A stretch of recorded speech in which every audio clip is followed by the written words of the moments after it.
الجهه اليسرى، لمسه كنترول عرضيه بالراس من صدام في الاولى، الثانيه يصوب والجول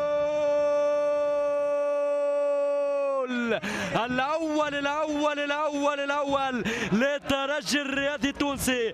الكرة يولع بها النار المتميز، يحط الكرة في الإطار ويولع بها النار ويصعد بها الأنصار. لاونو للمكشخة، فلمن ستكون 3 نقاط لهنا في الاتحاد ستاديوم. بالراس يصوب والجول،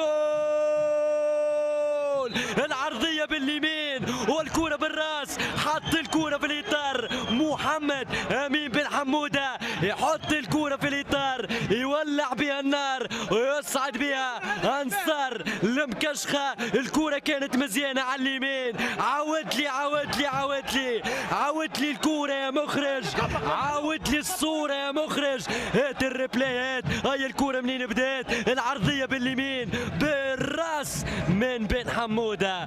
بن حمودة يسجل. لا دوي لتنتظر بأي طريقة ستنفذ التصويبة والجول. حط الكرة في الشباك، يولع بها المباراة عن طريق غيث الصغير. التصويبة والكرة الثابتة